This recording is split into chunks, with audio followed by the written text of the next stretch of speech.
read through this problem statement, and then we'll go through the setup. So when you look at the, if this problem were the quiz for next week, you would probably see the problem statement that looked a lot like this, and you would have to develop the diagram or the system. Here it's given to you, but one thing you need to do is to make sure that you can understand where this system, where this diagram comes from, based on the description from the paragraph here. As always, let's begin with the assemble here, where we need to make a find statement. The find statement in this case is we're looking for the range of infusion rates to achieve the positive effects of the drug while avoiding the negative. And for the diagram, I gave it to you in the problem statement. And after we set up this diagram, now we need to do the next step, which is analyze. In analyze, we're going to start with assumptions. Now both of these systems and all of the components are going to have the same assumptions here. If you look at this, you're going to have drug that's crossing system boundaries. So that means that this is open. We also have in the system, say in the blood system, we've got drug that's being degraded into byproduct, and the same thing's happening in the brain system here. So that's a reactive system. Steady state versus dynamic. Concentration of the drug and the byproduct in the blood and in the brain is going to change with time based on this infusion and the transfer and the reaction. So this is going to be a dynamic system. Then we want to make a basis. The basis here is going to be the mass infusion rate here, the MN. And in this case, the mass infusion rate, if we're actually looking for and it's actually also part of I'm going to make this the basis for solving the problem, even though you'll notice that it's also the find statement. That's what we're looking for, is the infusion rate. So I'm doing that because I don't know what the infusion rate is we want, but I'm going to set a value and then I'm going to test it, and then I'm going to do kind of a iteration to find the values of the mass inflow rate that will give you positive effects while avoiding the negative effects. So we did say that this MN is going to hold for 8 hours, so I'm going to set the mass flow rate in as a function of time. And it's going to be, now I'm going to do some programming here so that I can have different values at different times during the solution. So if the time is less than 8 hours, then we're going to have an infusion rate. I'm just going to set a number to begin with. Let's say 500 micrograms per hour. And then I'm going to put an else in here. Else it goes to 0 micrograms per hour. Now notice that microgram is an error, so I need to define micrograms in MathCAD, and it is 10 to the minus 6 grams. Now this 500 is just my first guess as to what might be a eligible rate. And now once we have that, then we've got to put in our given and our extra data that we need. A lot of the data that you need here are these key K values that are given in the problem statement here. These first order rate constants were based on your student ID here. Another thing, okay, now the extra data, so I said given an extra, some extra data you're going to need is going to be the volume of blood in a person. You look it up, about the average is about 5 liters, and then the volume of an average brain is, we'll say about 0.8 liters. So that's extra data that I had to look up. So that's the extra data that we need. So now we're going to calculate. We're looking for the infusion rates needed, but what we're really calculating, and it's not what's asked to be found, but what we'll have to figure out to determine this is what are the concentrations or mass in each system of each component, of each species of material. So how much we have to calculate with time, how much drug is in the blood, how much drug is in the brain, how much byproduct is in the blood, how much byproduct is in the brain, to be able to make this determination of the infusion rate that's appropriate. So we're going to come down here, we're going to do the calculate, set up the calculate the equations. So this is a reactive system that's got first order rates of reaction going on and of transfer between systems.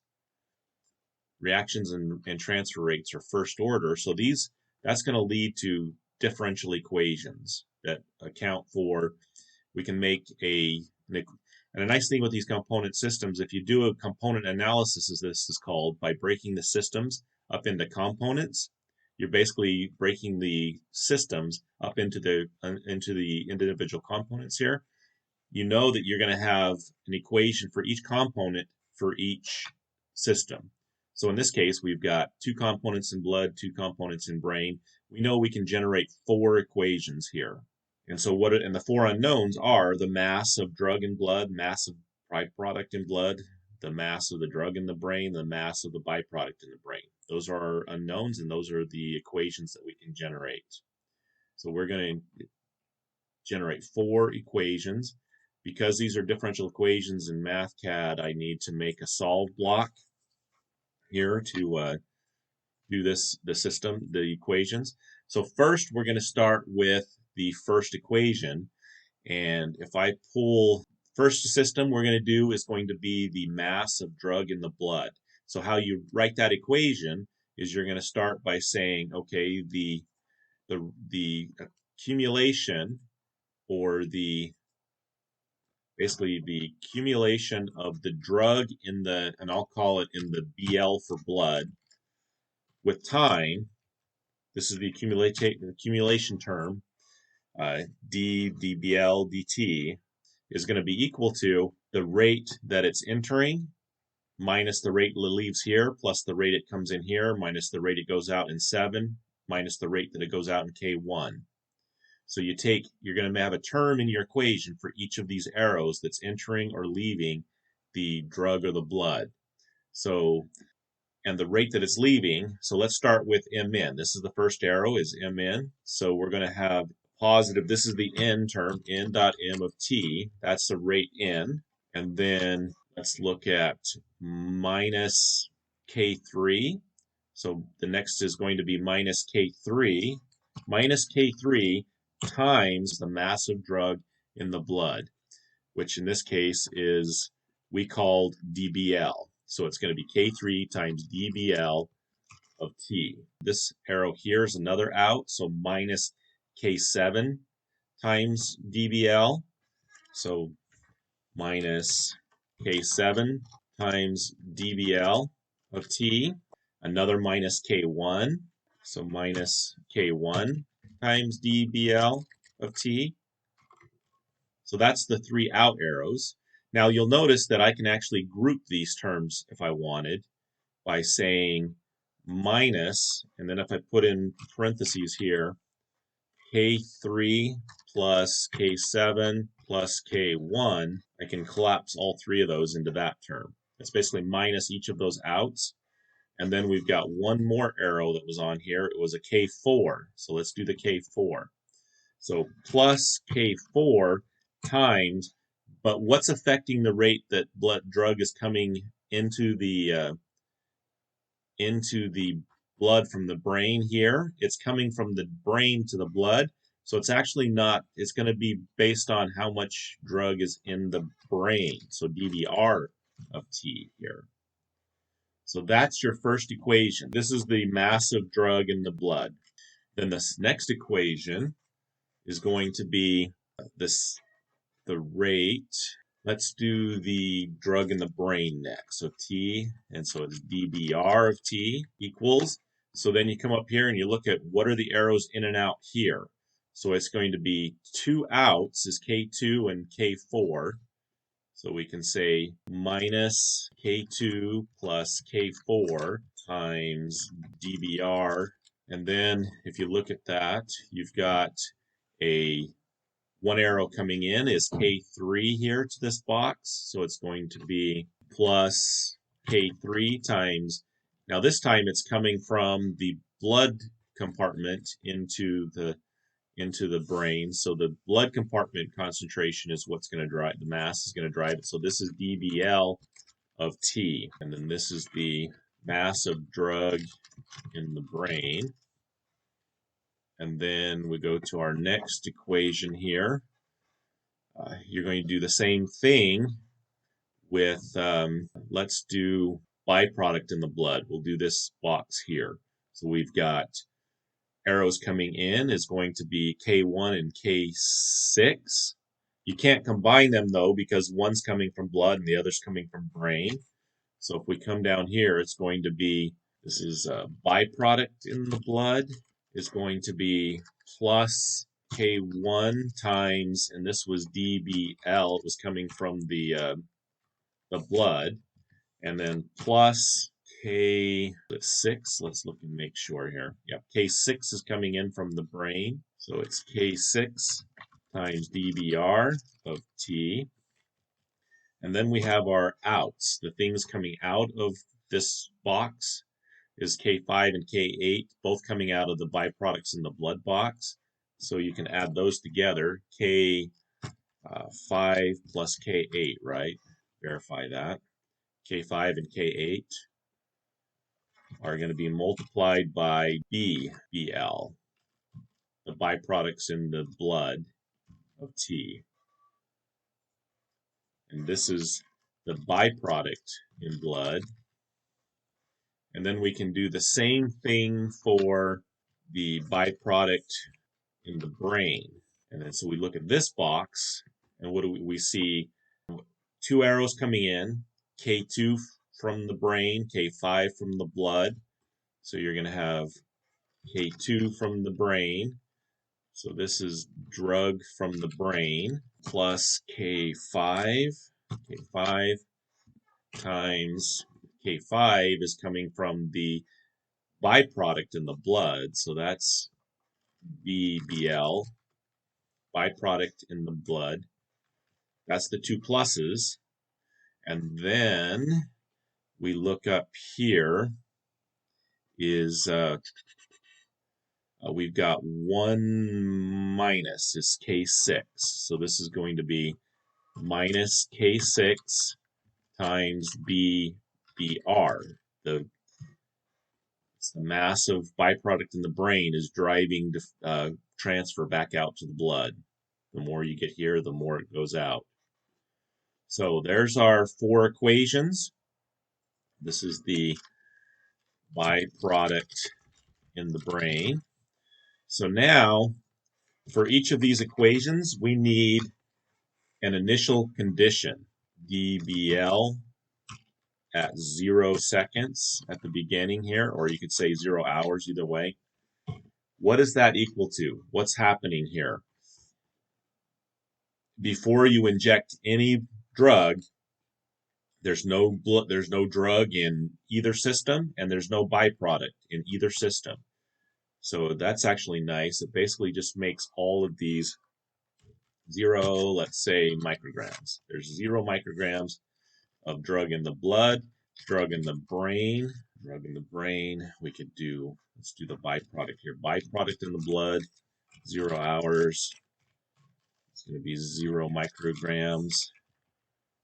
And byproduct in the brain, 0 hours, is 0 micrograms.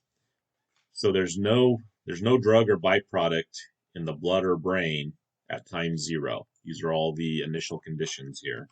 Now you've got your equations, you've got your initial conditions. Now you can set up your solve statement, which I'm going to put for the solutions here.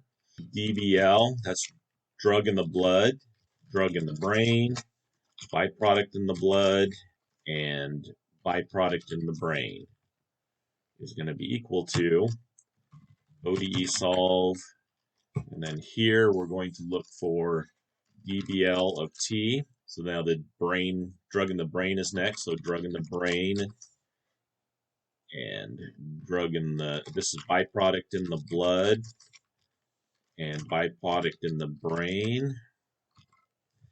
And then I'm going to run this for about 100 hours.